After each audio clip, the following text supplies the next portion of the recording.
¿Qué es una batalla? Me gusta siempre iniciar por lo básico y conceptualizar lo que estamos hablando. Cuando hablamos de una batalla es un enfrentamiento, un conflicto, una oposición, es una guerra. Y evidentemente para que pueda existir una guerra o un conflicto tienen que existir por lo menos dos partes, mínimo, para que pueda haber un conflicto. Y eso lo vamos a estar viendo esta noche. ¿Cuáles son las dos partes que entran, las dos partes o más, que entran en conflicto a lo interno del ser humano, que producen estas confrontaciones y estas desigualdades que, por ejemplo, a veces pensamientos que nos asaltan, de duda, de temor, quizás en medio de la noche, sin uno planificarlo, sin uno pensarlo, de dónde vienen esos ataques de pánico, esa ansiedad, de dónde viene todo eso, de dónde surge toda esa inquietud que nos aborda y parecería que no está en nuestro control. De eso vamos a hablar hoy. Vamos a iniciar en 2 de Corintios, capítulo 10, versículo 3. Dice el apóstol Pablo, pues aunque andamos en la carne, no militamos según la carne, porque las armas de nuestra milicia no son carnales, sino poderosas en Dios para la destrucción de fortalezas, derribando argumentos y toda altivez que se levanta contra el conocimiento de Dios, y llevando cautivo todo pensamiento a la obediencia a Cristo, y estando prontos para castigar toda desobediencia cuando vuestra obediencia sea perfecta. ¿Cuál es la esencia de lo que queremos extraer de estos versos o de estos versículos bíblicos? Es lo que dice el apóstol Pablo aquí. Dice, hay argumentos y hay altivez que se levantan contra el conocimiento de Dios. Y normalmente pensaríamos que esos argumentos y esa altivez que se levanta contra el conocimiento de Dios o contra la palabra de Dios o contra los dichos de Dios se levantan de manera externa, pero la realidad es que eso también sucede de manera interna. Hay argumentos que surgen en nuestra mente que nos hacen dudar de Dios, que uno comienza a decir, pero ¿y Dios será real? ¿Y Dios realmente me ama? ¿Y Dios realmente me ha llamado? ¿Será cierto eso que dijo el pastor, esa bendición o esa declaración de lo que se dijo de mí en un momento determinado? ¿Será real eso? ¿Eso realmente viene de Dios? Y todos esos son argumentos y pensamientos que se levantan en contra del conocimiento de Dios o de los dichos de Dios para mi vida. Entonces aquí el apóstol Pablo nos dice de que debemos llevar todo pensamiento a la obediencia a Cristo. Es decir, que todo pensamiento que esté, que surge en nuestra mente debe estar alineado de alguna manera a Cristo, es decir, al modelo que Él nos mostró, porque Él nos dijo que Él es la verdad, que Él es el camino y que Él es la vida. Él es nuestro ejemplo a seguir. Por eso también el apóstol Pablo dice, imítenme a mí en cuanto yo imito a Cristo. Es decir, en lo que yo imito a Cristo, eso imiten de mí. ¿Por qué? Porque Cristo es nuestro ejemplo, Él es nuestra meta, en Él debemos poner nuestros ojos y Él debe ser nuestra guía. Entonces, todo pensamiento que exista en nosotros, que no se asemeje, que no comparta la naturaleza de Cristo, entonces hay un problema ahí, ya sea que este pensamiento sea de una índole en contra mía o que sea en contra de otra persona, es un pensamiento que no se alinea a la voluntad de Dios. Y estemos claros, gran parte de nuestros pensamientos cumplen con este requisito. Gran parte de los pensamientos que surgen de manera involuntaria en nuestro día a día, la ansiedad, no sé, el enojo que a veces nos surgen, los pensamientos de atropellar a un motorista, por ejemplo, en la calle, o de maldecir a alguien, aunque no lo verbalicemos, aunque no lo pronunciemos con nuestros labios, se genera el pensamiento en nuestra mente y en nuestro corazón. ¿Verdad que sí? O no sé si a mí nada más que me pasa. Segunda de Corintios capítulo 10 versículo 3 en la Nueva Versión Internacional nos dice, pues aunque vivimos en el mundo, no libramos batallas como lo hace el mundo. Porque las armas con que luchamos no son del mundo, sino que tienen el poder divino para derribar fortalezas. Destruimos argumentos y toda altivez que se levanta contra el conocimiento de Dios. Y llevamos cautivo todo pensamiento para que obedezca a Cristo. Es decir, que todo pensamiento nuestro debe estar alineado a nosotros. Y aquí se cumple lo que dice el apóstol Pablo. Usted no puede pretender corregir a otros, que a veces nos vemos en ese afán, nosotros como cristianos que queremos decirle, llamar a las personas impíos y decirle, mira, tú tienes que buscar de Dios y tú tienes que hacer aquello y tú tienes que hacer lo otro. Pero hay una gran pregunta. ¿Tu obediencia está completa? ¿Tu sometimiento, tu sujeción a Dios está completa? Por eso dice el apóstol Pablo, también estando dispuestos a castigar cualquier acto de desobediencia, una vez que yo pueda contar con la completa obediencia de ustedes. Es decir, estaremos en capacidad de corregir a otros, de poder ayudar a otros a alinearse al Padre en la medida en la que nosotros mismos nos vamos alineando a esa buena y perfecta voluntad de Dios. Y vamos a estar viendo hoy algunos ejemplos de unos hombres de Dios, de tantos que nosotros encontramos en la palabra, que tuvieron luchas mentales. Y aunque nosotros no lo creamos quizás de manera, quizás no se nos ocurre de manera inmediata, pero muchos hombres de Dios a lo largo de su trayectoria, a lo largo de su vida, tuvieron conflictos en esta área y conflictos muy fuertes. Y lo vamos a estar viendo. El pecado en la mente. Mateo 5:27, para que ustedes entiendan la gravedad de esto, nos dice, déjame minimizar esto por aquí, que nunca se minimiza. Aquí está. Oísteis que fue dicho, no cometerás adulterio. Pero yo os digo que cualquiera que mira a una mujer para codiciarla, ya adulteró con ella en su corazón. Fíjense la magnitud del pensamiento, que con el pensamiento se peca. Ya con el simple hecho de mirar a una mujer, de mirar a un hombre para codiciarlo, ya usted pecó con él en su corazón o en su mente. Ya usted pecó con esa persona, ya usted se anotó esa falta, esa desobediencia en contra de la voluntad de Dios por un simple pensamiento, por llamarle de alguna manera simple, porque no es tan simple. Entonces nos dice, si tu ojo derecho te es ocasión de caer, sácalo y échalo de ti, pues mejor te es que se pierda uno de tus miembros y no que todo tu cuerpo sea echado al infierno. Es decir, que esto es algo bastante delicado. Hay una capacidad en la mente para pecar continuamente sin ejecutar la acción que es impresionante. Es decir, nosotros podemos estar conduciendo en el vehículo, sentados en el trabajo, en la casa, bañándonos, quizás cocinando, y podemos estar maquinando un pecado.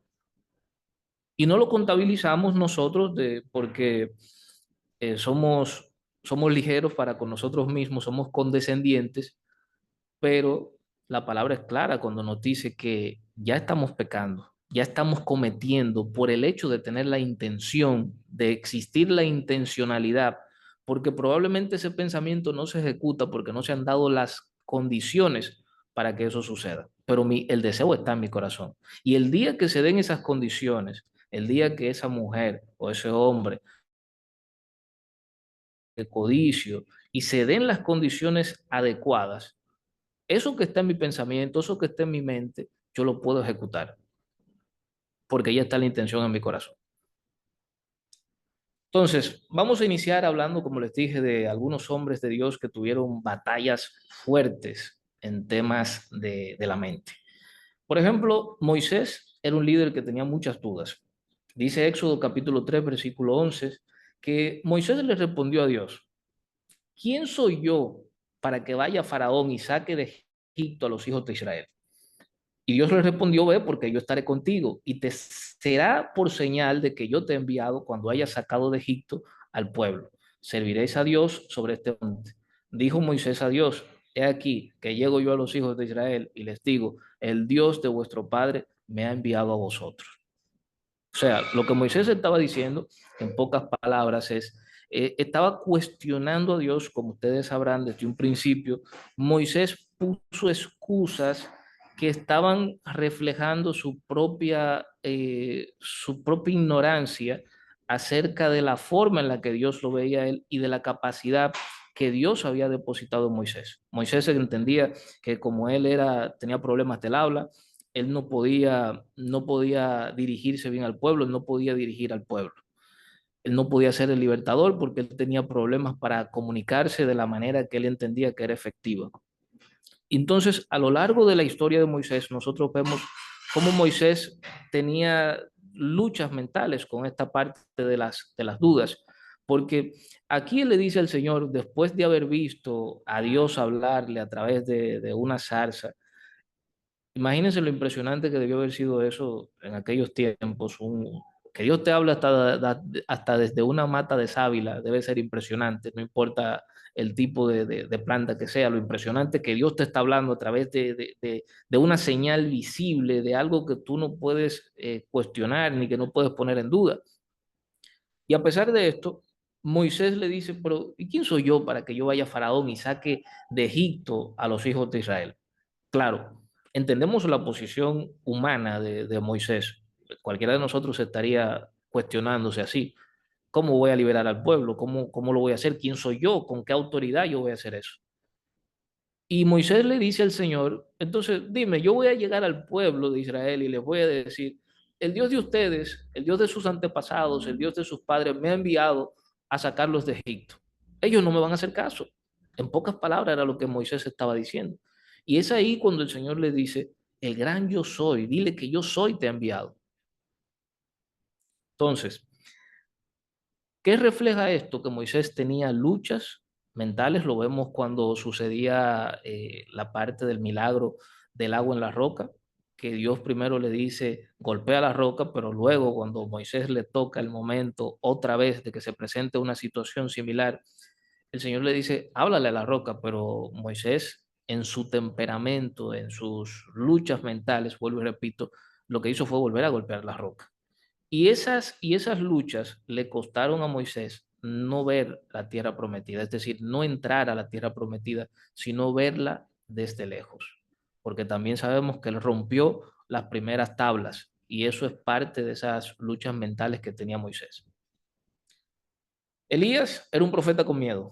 Primera de Reyes, capítulo 19, versículo 4 en adelante, nos habla de que Elías huyendo, como ustedes conocen bien la historia, huyendo de Jezabel, él se fue por el desierto un día de camino y vino y se sentó debajo de un enebro. Ustedes saben las interpretaciones que hay acerca del enebro, de que representa la depresión, que representa la ansiedad.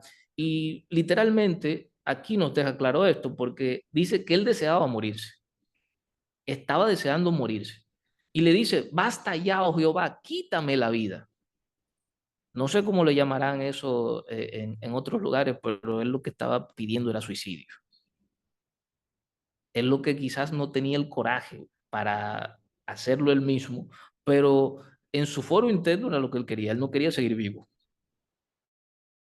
Mejor que mis padres y echándose debajo del enebro se quedó dormido y aquí luego un ángel y le tocó y le dijo, levántate, come. Entonces él miró y aquí su cabecera una torta cocida y ya ustedes conocen la historia. Y fue fortalecido, pero un hombre como Elías, a nosotros nos sorprende cuando leemos esto, un hombre que hizo tantos prodigios, un hombre que manifestó el poder de Dios de una forma tremenda, un hombre que detuvo, que en términos naturales fue muy sobrenatural. Un hombre que vio descender fuego del cielo, un hombre que pedía a Dios y Dios lo escuchaba y se manifestaban las cosas que él pedía. Sin embargo, en ese momento estaba deseando morirse por la amenaza de una persona. No lo veamos simplemente porque era una mujer. Esta mujer representaba todo un reino, representaba todo un imperio. Es decir, que no era cualquier cosa tampoco la amenaza. Ahora, el tema es que Elías tampoco no era un hombre cualquiera. No era un hombre para estar atemorizado, para vivir enfrascado en ese temor que él estaba atravesando en ese momento. Y por eso vemos cómo Elías cesa su ministerio prácticamente y se va a esconder a una cueva. Y es ahí donde Dios entonces tiene que interceder y restaurar a Elías para que él pueda retomar su ministerio como profeta. Jonás era un profeta con falta de perdón. Pero Jonás se apesadumbró en extremo, dice Jonás capítulo 4 versículo 1, y se enojó y oró a Jehová y dijo, ahora, oh Jehová, ¿no es esto lo que yo te decía estando aún en mi tierra? Por eso me apresuré, a huir de Tarsis, porque sabía yo que tú eres Dios clemente y piadoso, tardo en enojarte y de grande misericordia, y que te arrepientes del mal. Ahora pues, oh Jehová, te ruego que me quites la vida. La misma condición de Elías. Estamos hablando de hombres de Dios. Estamos hablando de hombres que vieron a prácticamente el poder de Dios cara a cara y estaban padeciendo estas situaciones. Imagínense ustedes.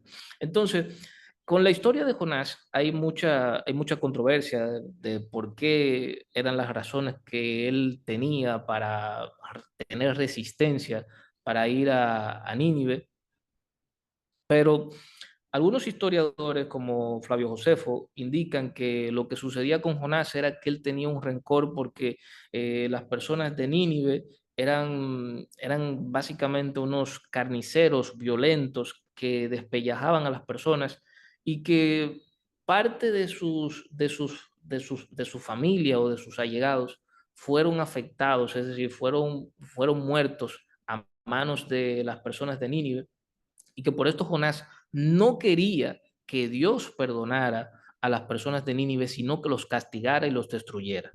Ese era el dolor de Jonás. Y por eso le dice a Dios, yo sabía que esto era lo que iba a ocurrir, que tú me ibas a mandar a este lugar y los ibas a perdonar. Jonás no quería que Nínive fuera perdonado, sino todo lo contrario, que fuera destruido. Y por esta causa, él se deprime de tal manera que le dice a Dios, quítame la vida, te lo ruego. Jesús, Mateo capítulo 26, versículo 36, nos dice, entonces llegó Jesús con ellos a un lugar que se llamaba Getsemaní y dijo a sus discípulos, sentaos aquí entre tanto que voy allí y oro.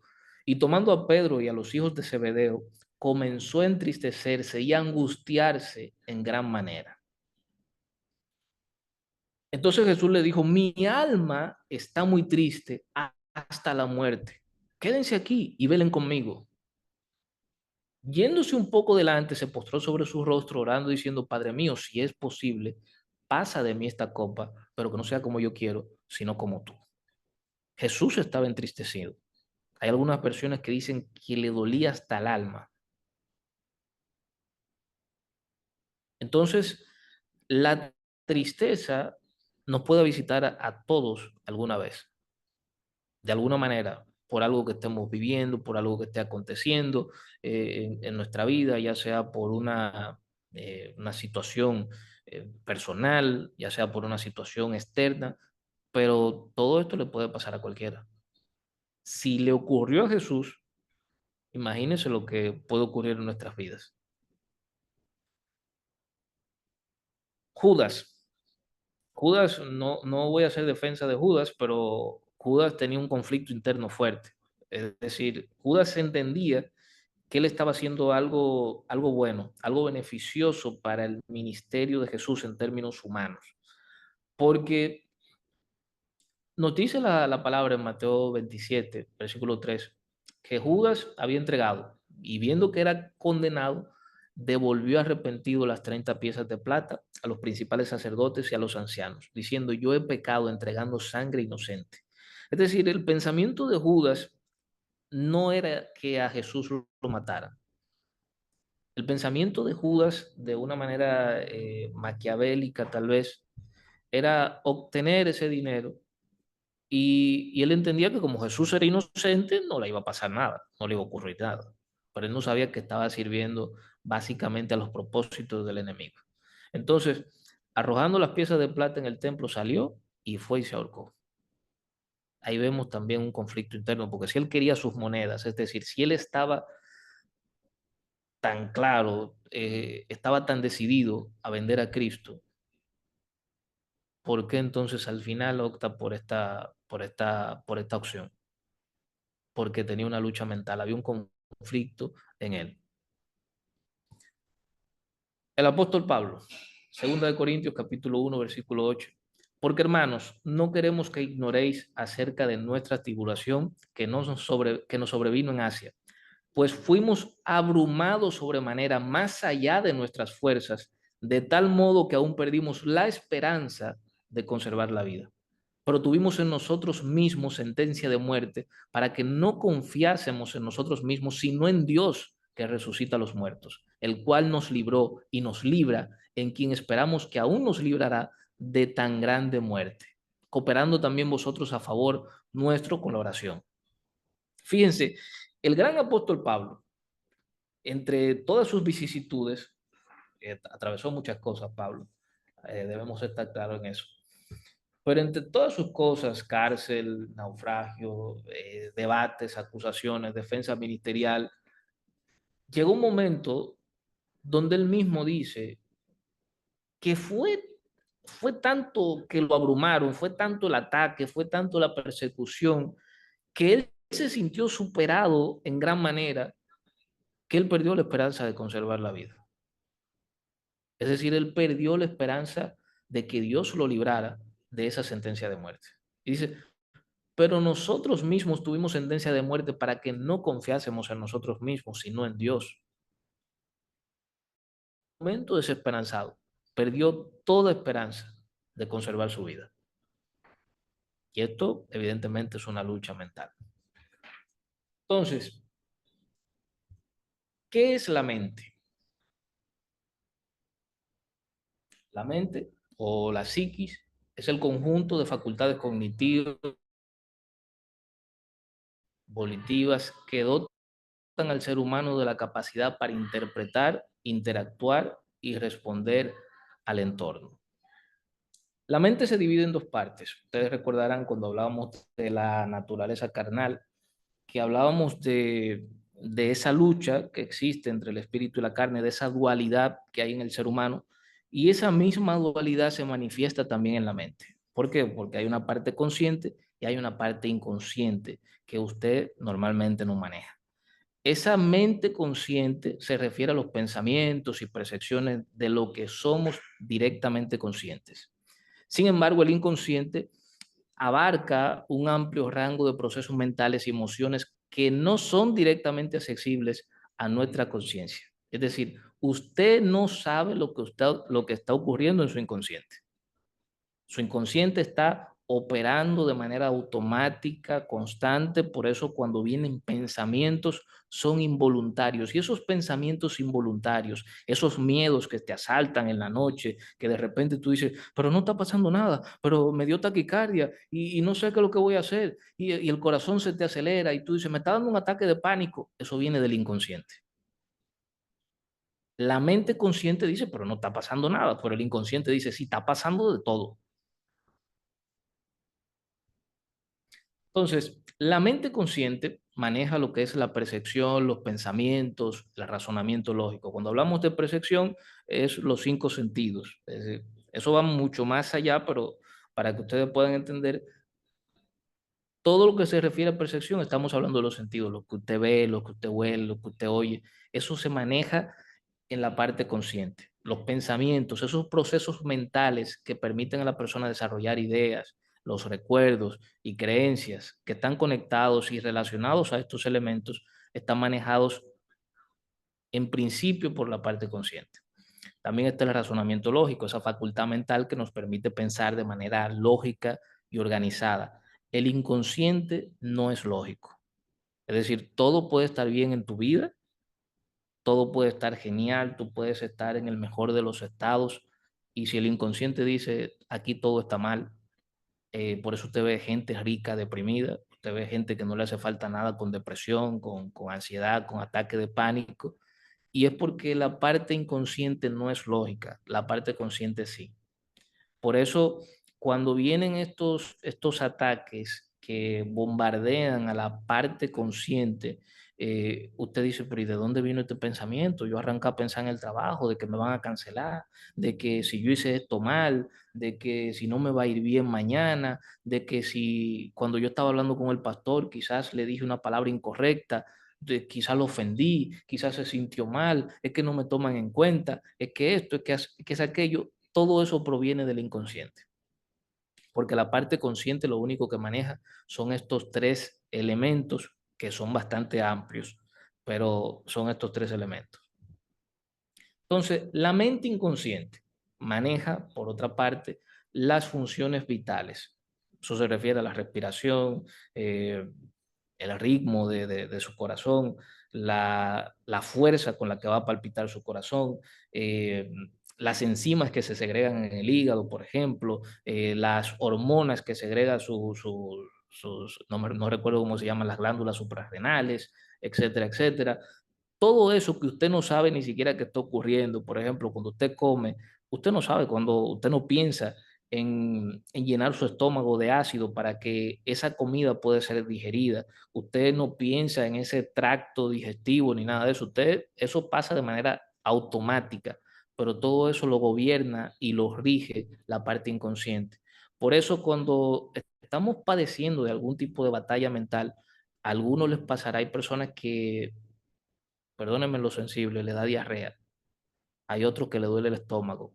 Hay otros que se le quita el deseo de comer. Hay otros que le da náusea, que le da reflujo gástrico, que le duele la cabeza, que se le encogen los músculos del cuello. Hay mucha tensión, le duele la espalda, le duelen las piernas. Es por esta razón, porque el inconsciente es que somatiza todas estas emociones y frustraciones a través de lo que tiene el control y básicamente tiene el control de todo. Las emociones. El inconsciente también maneja mucho las emociones. Las emociones no se producen en la parte consciente. Las emociones vienen de la parte inconsciente. Son las reacciones naturales que usted tiene, por ejemplo, si se siente feliz, si se siente triste, si se siente preocupado, si se siente agobiado, si está en paz, si no está en paz. Todo esto procede de la parte inconsciente. Y los impulsos, esos impulsos que son de manera automática, como dice la palabra, que son impulsivas, provienen del inconsciente, que puede ser algo impulsivo, por ejemplo, que a usted le vayan a tocar un ojo y usted de manera instintiva, de manera impulsiva, usted cierra el ojo. El hambre es algo impulsivo, el deseo sexual es algo impulsivo. Eh, y así un sinónimo perdón, un sinnúmero de acciones que nosotros ejecutamos diariamente son impulsos que nosotros vamos recibiendo de esa parte inconsciente. Vayan anotando por si voy rápido y me pueden interrumpir y me pueden hacer preguntas, no hay problema. Entonces, ¿cómo funciona la mente? Creo que la forma más Mm, fácil, o por lo menos la que yo he encontrado, aquí hay varios psicólogos, no quisiera, recuerden que yo lo que soy es un improvisado en este tema que ha leído un poquito del asunto, más nada, yo no soy terapeuta ni nada por el estilo, pero me atrevo a decir que la forma más simple de nosotros poder entender la mente, de cómo funciona, es comparándola con una computadora, un CPU. El cerebro vendría siendo ese CPU, pero usted sabe que un CPU tiene piezas, no solo es un disco duro, no solo es un motherboard, también tiene una fuente de alimentación y así por el estilo. Entonces, ese cerebro está dividido en otras partes y es importante que nosotros podamos ver algunas de estas partes. Por ejemplo, nosotros cuando esa parte consciente que nosotros accedemos a recuerdo, que pensamos, que nos organizamos, por ejemplo, nuestra agenda, que decimos mañana yo me voy a levantar a las 6 de la mañana, voy a hacer tal cosa, voy a orar, voy a leer un poco la palabra, luego me baño, me desayuno. Usted se programa. Eso sucede en la parte consciente. Y esa parte consciente es básicamente la interfaz que usted tiene cuando usted prende su computadora, su laptop, que ya básicamente las computadoras de escritorio solo se están usando en los trabajos y en muchos ya han sido sustituidas. Entonces, cuando usted enciende su computadora, que usted ve esa interfaz, que usted ve una carpeta, que usted puede darle clic, que usted puede acceder a una imagen, que usted puede borrar archivos, que usted puede descargar archivos, toda esa parte vendría siendo la parte consciente. Pero el sistema de una computadora no solo está sustentado en esa cara bonita que uno ve. Ese sistema está compuesto, por ejemplo, quizás algunos han visto esta pantalla de sistema que algunos programadores utilizan para modificar algunas cosas del sistema, valga la redundancia. Entonces, toda esta parte inconsciente vendría siendo este gran sistema, estos números uno y 0 que van coordinando y que van construyendo todo lo que nosotros somos, todo lo que nosotros podemos presentar y todo lo que nosotros vemos surge de esta parte inconsciente o de ese sistema que nosotros no conocemos y no tenemos control. El usuario normal, el usuario ordinario, el que prende su computadora, por ejemplo, no tiene control, no tiene acceso a muchas de las configuraciones, no tiene acceso a ese sistema de manera completa por un tema de protección. Y ese sistema, básicamente, que es el inconsciente, se gobierna por sí mismo y es el que mantiene la estabilidad de esa interfaz con el usuario. ¿Qué pasa? Ese inconsciente o sistema va generando alertas, le va detonando a usted, por ejemplo, usted un día le sale una alerta de que hay un virus y usted la cierra, pero usted sigue descargando archivos a lo tonto. Usted sigue, por ejemplo, visitando páginas que no debe visitar y ahí se van entrando virus, se van entrando troyanos y va descargando archivos corruptos y todo eso. Entonces, cuando el inconsciente detecta que usted no le está haciendo caso, que le dice a usted, por ejemplo, usted tiene esa sensación de que algo no anda bien, pero usted no tiene razón para sentir que algo no anda bien. ¿Qué hace ese sistema? ¿Qué hace el inconsciente? Comienza a bombardearte de día y de noche. Por eso a mucha gente que se le quita el sueño. El inconsciente es el que controla la segregación de todas las hormonas que te ayudan a dormir.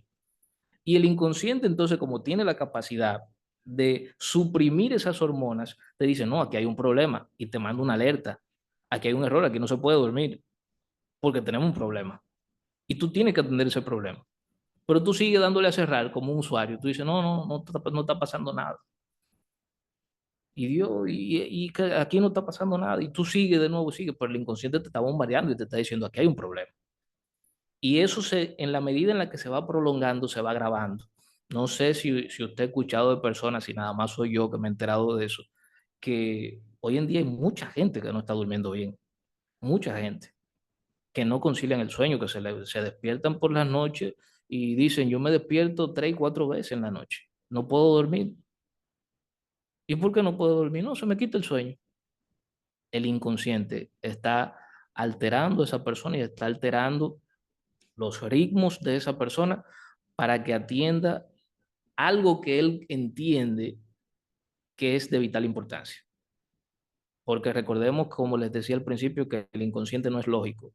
Por ende, lo que para nuestra mente consciente puede ser una trivialidad, como el hecho de que un amigo no te saludó de la manera acostumbrada o que una amiga no te sonrió como siempre acostumbra hacerlo, para el inconsciente que maneja la parte del ego, que vamos a hablar de eso la próxima semana, para el inconsciente que maneja la parte del ego, eso puede ser algo destructivo. ¿Por qué? Porque ataca a tu yo, ataca a tu autoestima. Y la autoestima se construye en el inconsciente. Entonces, ese inconsciente para él eso ha sido algo grave y entiende que tú debes resolver esa situación inmediatamente. Y por eso se te quita el sueño, se te quita el hambre, se te cierra el estómago. Hay personas que se le han cerrado hasta las esfínteres y se le complica la vida por eso, por un tema de estrés, porque comienzan a vivir de una manera que usted no se puede imaginar. Eso hay que verlo para entenderlo. Augusto, disculpa. Me parece que la familia Medrano levantó la mano. Dígame, pastor. Me parece que Sí, la lo que familia pasa Medrano es que yo estoy levantó la mano. anotando, entonces que si puede ir un chin más lento. ¿Perdona? Sara, no te escuchamos. Yo entendí algo como que si podía ir más lento que entró tarde. Ah, ok. Bueno, sí, seguimos. Bueno, no Ve, sé ve anotando, Sara, qué ahí. también tú puedo ir ya porque Estamos ya grabando, entró Sara. tarde, pero Cualquier se está cosa, no te grabando. Usted preocupes. cualquier Sí, cosa pide el audio exacto. y bien, Y seguimos. porque no sabría en qué punto ustedes.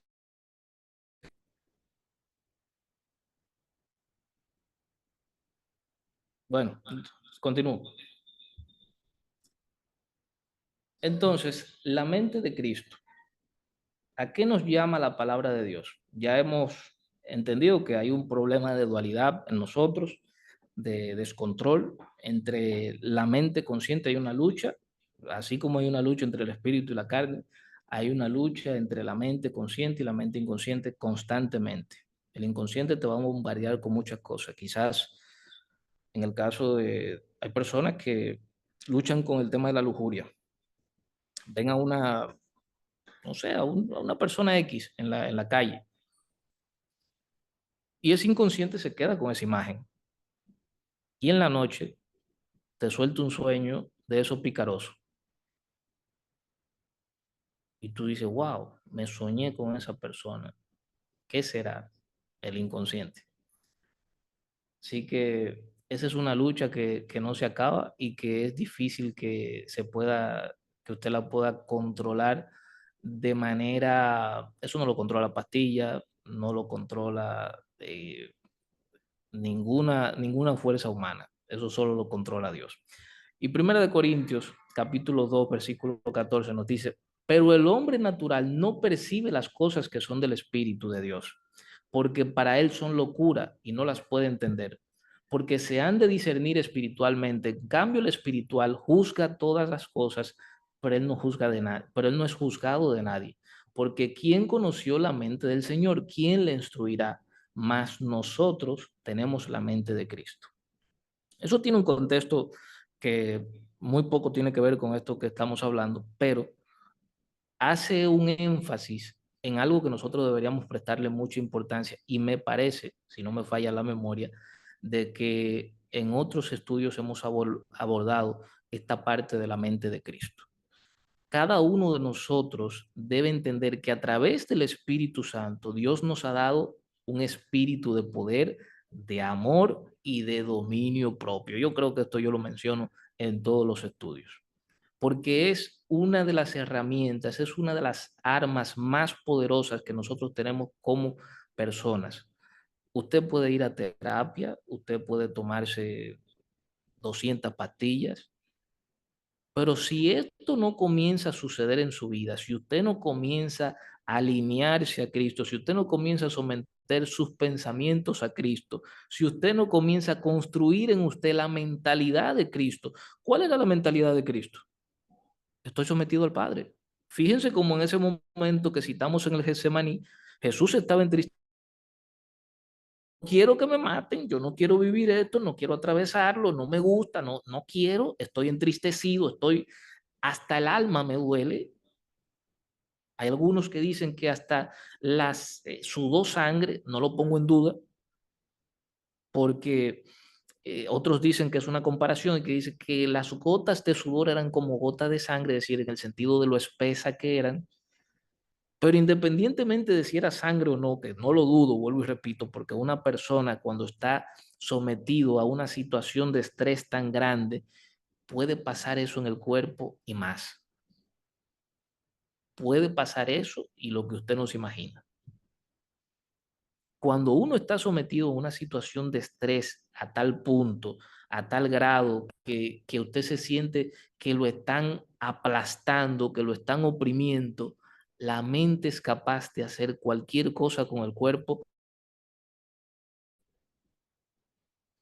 Y aquí a nosotros nos dicen que tenemos la mente de Cristo. Y yo sé que hay mucha gente que está teniendo batallas en diferentes niveles y en diferentes áreas, pero todos tenemos batallas mentales. Usted quizá nunca ha ido a un psiquiatra, nunca ha ido a un psicólogo, nadie le ha dicho que usted tiene problemas, pero usted lo sabe. Porque no es normal que usted pierda el sueño, no es normal que usted siempre esté pensando que usted no sirve, no es normal que usted siempre esos pensamientos vengan de la nada y les roben toda la felicidad y les roben todo el espacio y les roben toda la paz y toda la tranquilidad. No es normal. Si usted lo ha normalizado, sepa usted que no es normal. Que Dios lo ha llamado a vivir en paz, a vivir en armonía, a vivir en plenitud. No felicidad como venden hoy, porque esa felicidad que se vende hoy es compleja. Lo que Dios te ha llamado es a vivir en plenitud, a vivir en paz. Como dijo el apóstol Pablo, he aprendido a contentarme cualquiera que sea mi situación. ¿Por qué? Porque estoy en la mano de Dios. Como dice él ahí en el texto que leímos anteriormente, en un momento perdí la esperanza de conservar la vida, pero yo sabía que sobre Dios estaba el poder para mantener mi vida. Y esa es una de las cosas que debemos aprender, a construir la mente de Cristo en nosotros, a permitir que sea el Espíritu Santo que nos guíe a toda verdad y a toda justicia, porque queremos vencer un pensamiento con otro pensamiento. Cuando llega, por ejemplo, ese pensamiento de me va a ir mal en el trabajo, a mí seguro me van a cancelar, el jefe se la cogió conmigo, ya de este mes yo no paso, comienza a veces un pensamiento motivacional. Tranquilo, que si te cancelan, tú consigues otro.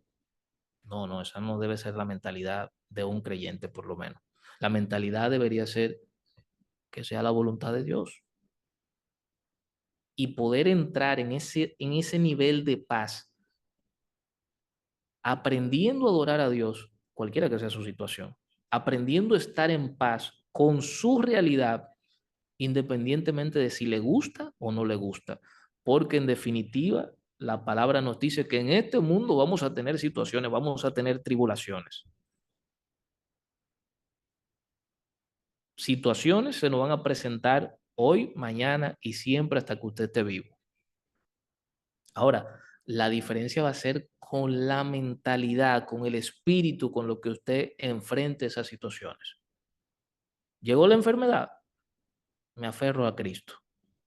Llegó la abundancia, me aferro a Cristo. Llegó la escasez, me aferro a Cristo. Soy uno, es decir, esa es la mentalidad que deberíamos tener. No estoy diciendo que yo sea así, pero aprendo a ser una persona que está sometido constantemente a la voluntad de Dios. No a ser negligente ni nada por el estilo, no estoy hablando de eso, sino aprender mientras vamos haciendo, mientras vamos trabajando, mientras vamos siendo diligentes, vamos entendiendo que lo que está ocurriendo va a ocurrir conforme a la voluntad de Dios. Bien, de estas características de la mente de Cristo, es importante que nosotros las anotemos. Si pueden, le pueden tirar a toda una foto. Si alguien gusta, yo le puedo compartir la presentación, no tengo ningún tipo de inconveniente con eso.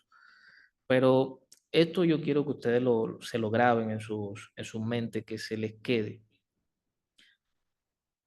Cristo era obediente. Mateo capítulo 26, versículo 39 nos dice que viendo un poco adelante, y eso leímos un poco, se postró en rostro orando y diciendo, Padre mío, si es posible, pasa de mí esta copa, pero que no sea como yo quiero, sino como tú. O sea, como tú quieres, que se haga tu voluntad, no la mía. La mayoría de nosotros tiene deseos, tiene pensamientos, tiene anhelos, y cuando esas cosas no funcionan como uno piensa, uno se frustra. Cuando llega el día malo, uno se frustra, porque quisiéramos vivir siempre en día bueno. Cuando llega la calamidad y toca la puerta, uno se frustra.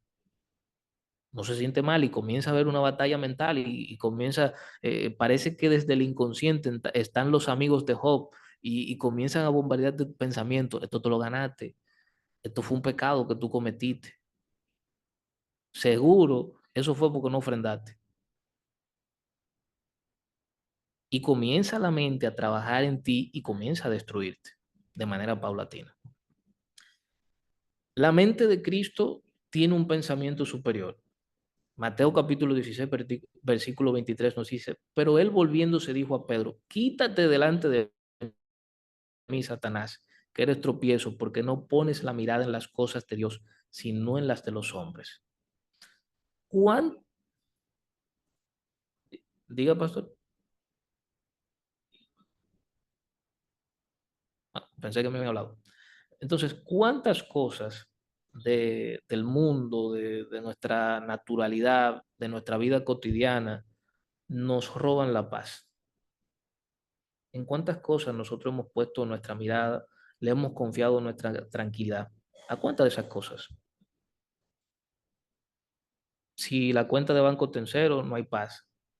Si me cancelan del trabajo, no hay paz. No estoy tranquilo. Si el esposo o la esposa está brava, no hay paz. Si el hijo se enferma, no hay paz. Si yo me enfermo, no hay paz. Pero Jesús nos dice claramente, pongan la mirada en las cosas de arriba, en las cosas de Dios.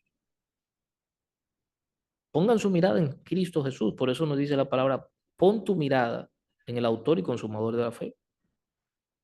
Es un pensamiento superior, es un pensamiento diferente, no es un pensamiento terrenal, no es un pensamiento carnal que lo único que está pensando es en poder comprarse un apartamento, en poder comprarse una jipeta, porque la compañera se compró una jipeta, porque el vecino se compró el último apartamento, porque ahora él vive en Piantini y tú sigues viviendo en el mismo sitio y qué sé yo qué y que lo otro.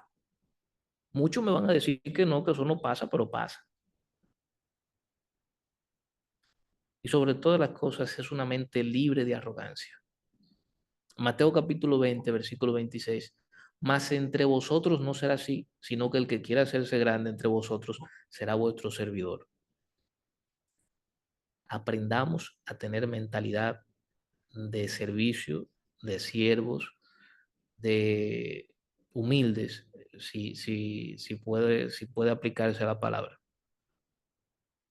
Aprendamos eso, porque gran parte de nuestros traumas, gran parte de nuestras batallas y luchas mentales vienen dadas por nuestra arrogancia. Y les adelanto que la próxima semana vamos a ver ese tema con el tema del ego.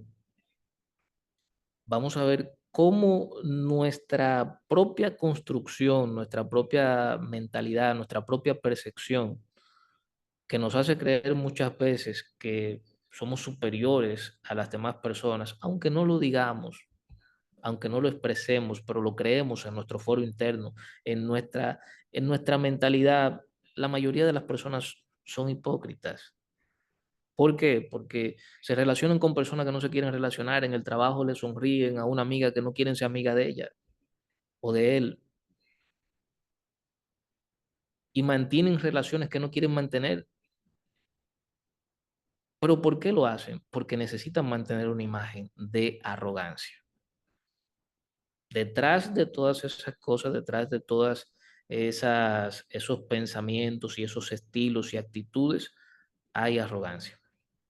Hay un ego descontrolado y desmedido. Así que aprendamos estas tres cosas. Aprendamos a ser obedientes a la voluntad de Dios. Aprendamos a estar sometidos siempre en nuestros pensamientos a Dios. Aprendamos a construir o desarrollar, como usted lo quiera decir, un pensamiento superior de toda arrogancia. El apóstol Pablo decía, no tengan mayor concepto de sí mismo que el necesario o el justo. ¿Qué soy? Un siervo de Dios. Estoy sometido a Dios. Yo ni soy más grande que tú, ni soy más chiquito. Yo soy un hijo de Dios. Y a los hijos de Dios les acontece de todo. Eso está escrito en la palabra. Vendrán tribulaciones, vendrá de todo. Tú hoy puedes estar en abundancia, mañana puedes estar en escasez, como también todo lo contrario. Puedes estar viviendo un tiempo de escasez, pero mañana viene un tiempo de abundancia.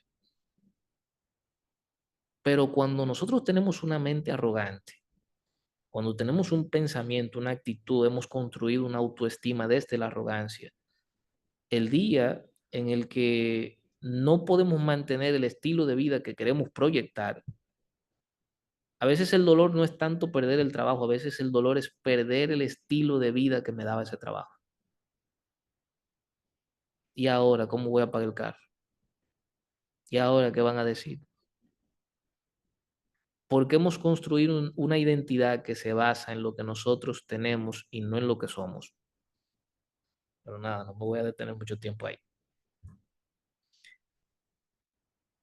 Vamos a llegar a la parte de las conclusiones. Justo a tiempo. Wow, estoy más puntual con reloj suizo. Las conclusiones. Esto es como el tema de la naturaleza carnal y la espiritual. En la mente siempre va a haber conflicto. Usted aprende a llegar a un punto de paz, de hacer las paces con su propia forma de pensar, con su propia mentalidad, pero siempre van a surgir conflictos. Lo que hay que aprender es a manejarlos. La mente humana va a estar en constante conflicto. Es una batalla continua entre el bien y el mal. Fíjese que qué lucha nosotros tenemos para hacer lo bueno, para hacer lo correcto. Y esa lucha comienza en la mente. Pero como les decía, Dios nos ha dado un espíritu de poder, de amor y de dominio propio. Subraye el dominio propio. La mente está dividida, así como está dividido el cuerpo, estamos divididos en temas de espíritu, estamos divididos en temas de la carne, estamos divididos. Por donde quiera que usted lo quiera ver, usted va a ver división. Somos seres contradictorios. Podemos decir una cosa, pensar otra y sentir otra cosa muy diferente. La mente es engañosa, como así el corazón es engañoso. Creo que les he hablado también acerca de la relación que existe entre el corazón y la mente. Hay pensamientos que son bombardeados del corazón. Está demostrado que hay neuronas y no una cantidad pequeña de neuronas, casi parecido al cerebro. Hay neuronas en el corazón. Y esas neuronas hay más comunicación desde el corazón al cerebro que viceversa. Es decir, hay más control del corazón al cerebro que viceversa. Entonces, hay que tener cuidado con esa parte. La mente es engañosa. A veces usted cree que lo que está pensando, así como Judas tenía buenas ideas, era un tipo emprendedor, era un tipo decidido, nadie más lo iba a acompañar en lo que él estaba haciendo y él lo hizo, aunque al final se dio cuenta de que estaba en lo incorrecto y ya ustedes saben lo que terminó. Es inconsciente. Proverbios capítulo 14, versículo 12 nos dice, hay caminos que al hombre le parecen derechos, pero su fin es camino de muerte. Hay cosas que uno hace que después uno dice, ¿por ¿y en qué era que yo estaba pensando? No, no, es que tú no estabas pensando. Estabas accionando desde el impulso, estabas accionando desde el deseo, estabas accionando desde el inconsciente. Entonces, con esa parte que hay que tener claridad. Entonces, la mente de Cristo. Como les decía, Primera de Corintios, capítulo 2, versículo 16, nos dice que nosotros tenemos la mente de Cristo. Diariamente, nosotros tenemos batallas, como decía el pastor al inicio. Hay pequeñas batallas, como por ejemplo para levantarse a orar, para leer la Biblia y uno comienza a negociar con la mente. No hay una cosa que dé más sueño, no hay un mejor somnífero que leer la Biblia, escuchar la palabra, entrar a un estudio bíblico, aprender de la palabra, nos da un sueño exquisito. Ahora, después que te dé ese sueño, entonces viene el conflicto. ¿Por qué? Porque es que a la mente no le interesa. Y hay que tener mucho cuidado desde lo que uno consume en términos de alimentos físicamente. Los alimentos influyen mucho en el tipo de pensamiento que tú tienes, porque hay ciertas hormonas que se segregan cuando uno come ciertas cosas, es destructiva para una mentalidad sana. También el tema de lo que consumen en términos desde los sentidos, lo que usted ve, lo que usted oye. Si usted se pasa el día entero escuchando reggaetón que dice dale, pégale, dale, pégale, dale, pégale, tú no vas a pensar en otra cosa que no sea en dale, pégale. Tú lo que siempre vas a estar visualizando, si tú eres un hombre, vas a estar visualizando a una mujer. Si tú eres una mujer, vas a estar visualizando a un hombre. ¿Por qué? Porque eso es lo que tú estás consumiendo el día entero. Es un mensaje que tu parte consciente no lo asimila, pero tu parte inconsciente se la sabe enterita. No sé si usted se ha dado cuenta de lo fácil que es aprenderse una canción. Usted se puede saber miles de canciones sin problema, pero quizás no se le dificulta aprenderse el párrafo de un libro. Entonces, hay que darse cuenta de que la parte inconsciente está siempre absorbiendo lo que usted oye, lo que usted ve, las sensaciones que me generan cuando yo hago algo, el placer que me genera cuando yo hago algo, determinan qué tipo de persona yo voy a ser. Y con eso hay que tener mucho cuidado con lo que uno va consumiendo. Deje de estar viendo chisme en redes sociales, porque eso lo va a convertir en una persona vacía que lo único que va a buscar es entretenimiento fácil y rápido. Y usted no se va a interesar quizás por nada que tenga que ver con la palabra, vuelvo y repito. o con algo que le pueda sumar valor a su vida, que le pueda ayudar a construir un mejor futuro para usted, para sus hijos, para su familia. Si hay gente que no, hoy en día que no podrían vivir sin las redes sociales, se mueren, le da un infarto, le da un ataque de pánico. Comiencen a hacer esos ejercicios, comiencen a desintoxicarse. Si usted veía, por ejemplo, a los foques, que yo sé que hay muchos cristianos que vienen consumiendo ese tipo de contenido chatarra, eh, póngase una meta usted mismo de decir, esta semana yo no voy a ver, no voy a ver ese tipo de contenido.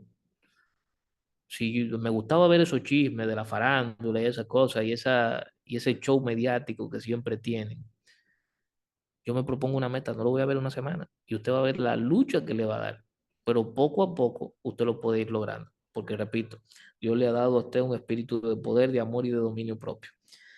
Los afanes con los que nosotros vivimos muy afanados, esa es la realidad. Yo creo que no hay uno de nosotros que pueda decir que su vida es relax. Vivimos sometidos a muchos afanes. Las enfermedades, las dificultades, los problemas que a veces nos roban la esperanza, así como le ocurrió al apóstol Pablo. Tenemos que aprender a lidiar con ellas y saber que someter todos esos pensamientos que vienen a nuestra mente, someterlos a Cristo. Así que, como les decía, es una lucha constante. No les puedo decir a ustedes y creo que nadie les puede decir, mira, a partir de hoy tú no vas a tener luchas mentales. No es algo que se va a perpetuar hasta que el Señor así lo permita. Así que mis hermanos, para mí ha sido un placer poder compartir con ustedes este tiempo. Ahora vienen la parte de las preguntas, las opiniones y los comentarios. Espero sus preguntas. Amén. Gloria. Muy linda la presentación y sobre todo el contenido, amado. De verdad que edificante, siempre nutritivo, mucho que meditar, mucho que pensar, sobre todo en todo lo que tiene que ver con esa estructura de la mente. Y yo tengo una pregunta o dos en una. ¿Se podría decir, Ru, un momento, sí, ahora mismo, Ru, se podría decir que esta batalla de la mente que tenemos a diario, cada segundo, es lo que nos aleja del Señor, en la intimidad con el Señor, en nuestra vida cotidiana, de esa relación que debemos tener con el Señor? Esa es una, y la otra es, para que sigas ahí mismo, ¿cómo desarrollar la mente de Cristo?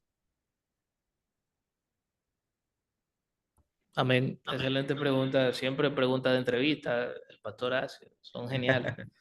Eh, Decía en principio acerca de esa lucha que hay en nuestra mente, que claro que sí, que nos aleja de esa consagración o de esa vida que nosotros deberíamos tener apegados al Señor. Fíjense lo fácil que es una persona pasarse un fin de semana viendo una serie de 18 temporadas. Para mí eso es impresionante. Y la ve el día entero